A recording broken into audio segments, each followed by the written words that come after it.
আচ্ছা, আরেকটা প্রশ্ন, আপনাকে ইউটিউবে মূল চরিত্রে মানে হিরোর ক্যারেক্টার করার জন্য সুযোগটা কে করে দেন প্রথমত? এটা তো আসলে একটা অনেক কঠিন একটা প্রশ্ন। আমাকে আসলে অনেকে ও যারা গল্প করতো, গল্প বানাতো, লিখতো, তারা তুচ্ছ-তিচ্ছর করে দেখতো। বিশেষ করে অনেকেই আছে। তো তার মাঝে কিন্তু আমাকে মূল চরিত্র যিনি মানে হিরো হিসাবে আঞ্চলিক নাটক কিংবা শর্ট ফিল্মের মাঝে যিনি বেশি আমাকে মূল চরিত্র দিয়েছিলেন তিনি হচ্ছেন আর কেউ নয়, উত্তম কুমার উর্ফে লাডা মিয়া দিয়েছিলেন মূল চরিত্র। আচ্ছা, মানে প্রথমত আপনাকে নাটকগুলো করার সুযোগ করে দেন, সেখান থেকে হয়তো আপনার জনপ্রিয়তা অনেক বেড়ে যায়। আচ্ছা, তো আপনি তার ওনার উপলক্ষে যদি কিছু বলে থাকেন, উনি যদি আমাদের ভিডিওটি দেখে। আমি উত্তম কুমার উর্ফে লাডা মিয়া দাদার উদ্দেশ্যে বলবো, দাদা আপনি যেখানে থাকুন ভালো থাকুন, সুস্থ থাকুন, আপনার জন্য সবসময় দোয়া করি। আপনি না হলে এই বাহার মজুমদারের জন্ম হতো না অভিনয় জগতে, হয়তো আমি ঝরা ফুলে থেকে যেতাম, আর ওই ওই চা আর পাঁচি ক্যারেক্টারে থেকে যেতাম। আপনাকে অনেক অনেক ধন্যবাদ। আপনার কাছে আমি আজীবন কৃতজ্ঞতা থাকবো যে আপনি আমাকে কৃতজ্ঞতায় রেখে দিলেন। আর দোয়া করবেন আমি ভবিষ্যতে যত দূরে যাই আপনার ডাকে আমি সবসময় সাড়া দিব। ভালো থাকবেন। আসলে কথায় আছে, গুণী মানুষের কথা সবসময় বলতে হয়, গুণী মানুষকে ভুলে গেলে চলবে না। আজকে আমাদের সেলিব্রিটি শো আড্ডায় আমার কথা আমি বলি যে এমন একজন মানুষকে আমরা উপস্থিত করেছি যাকে আপনারা সবাই কম বেশ চিনেন। চট্টগ্রামের বহুত নাটকে উনি অভিনয় করেছেন, তার পাশাপাশি উনি সিনেমাও করেছে কয়েকটি। তো চলুন আমরা তার সাথে কথা বলে তার সম্পর্কে কিছু জানিয়ে আসি। তো ভাইয়া কেমন আছেন? আলহামদুলিল্লাহ ভালো আছি। আপনার পরিচয়টা দিয়ে দেন। আমার নাম বাহার মজুমদার। মোটামুটি সোশ্যাল মিডিয়াতে যারা আছে তারা মোটামুটি গুটি কয়েকজন আমাকে চিনে। আমার নাম বাহার মজুমদার, আমার বাবার নাম আব্দুল সোবান মজুমদার, আমার বাড়ি নাসিরাবাদ 16 নম্বর গেট। আচ্ছা, আপনাকে অসংখ্য অসংখ্য ধন্যবাদ আজকে আমাদের অনুষ্ঠানে আসার জন্য, আমাদেরকে সময় দেওয়ার জন্য। তো আজকে আপনাকে আমরা বেশ কিছু প্রশ্ন করব, সেগুলোর উত্তর আপনার থেকে দিতে হবে। প্রশ্নগুলো একটা বিভ্রান্ত তো ফেলে দিলেন। কষ্টগুলো বললে হয়তো আমি দেখি চেষ্টা করব কষ্টের উত্তরগুলো দেওয়ার জন্য। আপনি কি প্রস্তুত আছেন? মোটামুটি। জি, তাহলে আমরা প্রথমত আপনার লাইফস্টাইল নিয়ে শুরু করতে চাই। হ্যাঁ, মিডিয়া জগতে কিভাবে আসেন? মিডিয়া জগতে তো আসা যায়, সেটা তো অনেক বড় ঘটনা। ছোট করে বলুন আমাদের দর্শকদের জন্য। এই আমি মিডিয়া জগতে দুইটা মনে করি, সেটা হলে আমি মঞ্চে কাজ করি, আবার ইউটিউব বলেন, আমরা সোশ্যাল মিডিয়া বলেন, ফেসবুক পেজ বলেন, সিনেমা বলেন, টিভি বলেন, সবাই কাজ করেছি। আমরা এই সাবজেক্টে মঞ্চ বাদ দিব, আমরা ইউটিউব ফেসবুক নিয়েই কথা বলবো। তো সেই ক্ষেত্রে ইউটিউবে কত সাল আসে? ইউটিউবে আমি প্রথম যখন সিনেমা জগতে আমার শুরুটা হলো সিনেমা দিয়ে, মানে ক্যাসেটের আমল? না না, প্রথমেই আমার ক্যাসেটের আমল ছিল কিনা আমি তা সঠিক জানি না, সেটা 97 পাবলিক মনে করে, আবার আমি মনে করি 2000-এর পরে। তৎকালীন তো আপনার এই যে ইউটিউব ফেসবুকের থেকে বেশিরভাগ সিডি ক্যাসেটটাই জনপ্রিয় ছিল। আমি তখন সিনেমাতে একটা সিনেমা করি, তো ওখান থেকে শুরু জীবন। তো এই সিনেমার নামটা কি? সমাজসেবক। পরিচালক কে ছিলেন বলতে পারেন? নাসিম ভাই, এবং প্রধান পরিচালক এম রহিম। উনি সিটি 13 ছবি যিনি করেছিলেন, ওই মানে শাকিব খান এবং মান্নাকে নিয়ে সিটি 13 একটা সিনেমা হয়েছিল, ওই সিনেমার পরিচালক ছিল। আপনার চরিত্র কি ছিল ওখানে? ওই যে ওটাতে আমি অভিনয় করিনি, আমি করেছিলাম সমাজসেবকতে 3 নম্বর হিরো হিসাবে। আচ্ছা, হিরো হিসাবে। আচ্ছা, যাই হোক, তো আপনার জন্ম কত সালে? আমার জন্ম, এটা আসলে গোপন রাখারই কথা। আমার জন্ম 1980 সালে। 1980 সাল, তাহলে প্রায় 45-46 চলছে। 45। তো আপনার 45 বছর পরও আপনি এত ইয়াং, এত স্মার্ট, তার পিছের রহস্য কি? রূপের রহস্যটা জানতে চাই দর্শক। রূপের রহস্য না, আসলে আমি মূলত আনন্দ, আমি মানে সবসময় আনন্দ থাকতে ভালোবাসি, আমি আনন্দ করতে ভালোবাসি। আমি মানে বলে না মানুষ আনন্দ থাকলে হার্ট শক্ত থাকে, তো ও ধরনের আর কি। আমি সবসময় আনন্দ থাকি, এই আনন্দের কারণে হয়তো আমার ফিটনেসটা, বডিটা এখনো স্ট্রং আছে। আচ্ছা যাক, ধন্যবাদ। তো আরেকটা গোপন রহস্য আছে, সেটা আরেকদিন যদি কখনো সেলিব্রিটি শো আমার কথা আমি বলিতে আমন্ত্রণ জানাই, তখন সেদিন বলবো। আচ্ছা, চট্টগ্রামে কার সাথে অভিনয় করে আপনার থেকে বেশি ভালো লাগে? চট্টগ্রামে তো অনেকগুলো অভিনেত্রী, আসলে কার কথা বলবো, সবার সাথে অভিনয় করতে পারবো অবশ্যই। আচ্ছা, তো আপনার চট্টগ্রামে ভাইরাল কিছু নাটকের নাম বলুন। আমার ভাইরাল না, চট্টগ্রামের ভাইরাল। আপনি অভিনীত?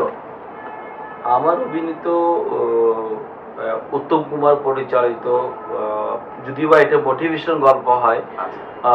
তারপরে এটা হচ্ছে 6 মাসের ঘর ভাড়া।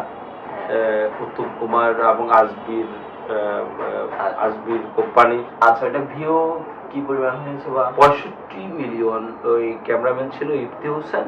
উত্তম কুমার একটা চ্যালেঞ্জের উপর আমাকে নিয়ে ফান করতে গিয়ে গল্পটা করে। গল্পটা হঠাৎ করে সুপার টুপার হিট হয়ে যায়। 65 মিলিয়ন। তো দর্শক, আপনারা বুঝতে পারছেন 65 মিলিয়ন মানে হিউজ পরিমাণ একটা ভিউ যা ওনার নাটকে হয়েছে। তার আপনারা হয়তো অনেকেই নাটকটা দেখেছেন, যারা দেখবেন অবশ্যই কমেন্ট করবেন নাটকটি যারা দেখেছেন। তো তারপর জানতে চাচ্ছি যে ভাইয়া, আপনার ব্যক্তিগত জীবন নিয়ে কিছু তথ্য। বিয়ে করেছিলাম আমি 2006 সালে। তার আগে একটি কথা, বিয়ে তো করেছিলাম 2006 সালে। তার আগে আমার একটা মেয়ের সাথে সম্পর্ক ছিল। আচ্ছা, রিলেশন ছিল।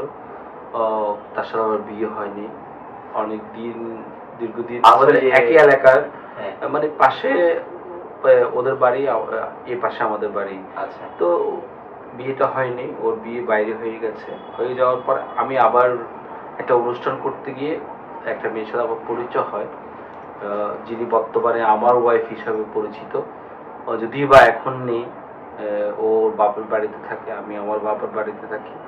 বিয়ে করেছিলাম 2006 সালে। আচ্ছা, তার ভিতরে আরেকটা কথা জানতে চাই, আপনার ফ্যামিলিতে বর্তমানে কে কে আছে? আমরা মা, বাবা, 3 ভাই 1 বোন। আচ্ছা, অভিনয়ের পাশাপাশি কি করা হয়? অভিনয়ের পাশাপাশি উপস্থাপনা করা হয়। নিজের একটা ব্যবসা প্রতিষ্ঠান রয়েছে, সাউন্ড সিস্টেম, বিভিন্ন ব্যান্ড, অ্যাকস্টিক, কাওয়ালিতে আমি এগুলো দিই, ওরা নিয়ে যায়। আচ্ছা, বেকার সময় কি করতে ভালোবাসেন? আমার আসলে আমরা তো অভিনয় জগতের মানুষ, বেকার সময়টা থাকে না। বিশেষ করে আমার মনে হয় না কখনো আমি বেকার ছিলাম। বেকার বলতে অবসর সময় যেটা আপনি পান।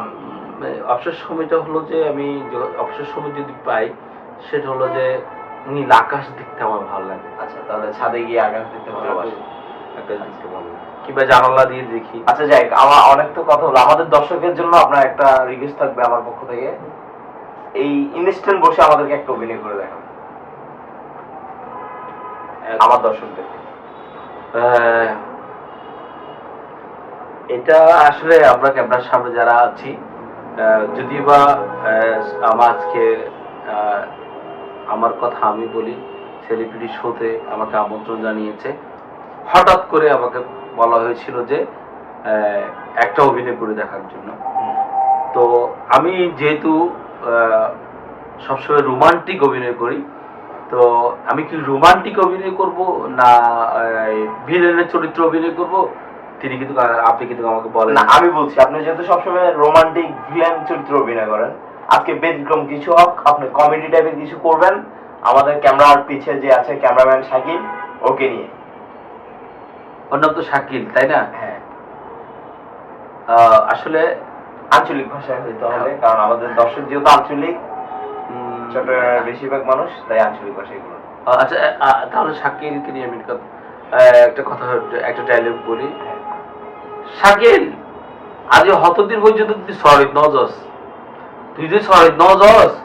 তোর তো মন্দ মুসুদ বেতন ন দিব, তুই আতে তুতুন বৈশা তখন ধরিব, কি ভালো হইব না?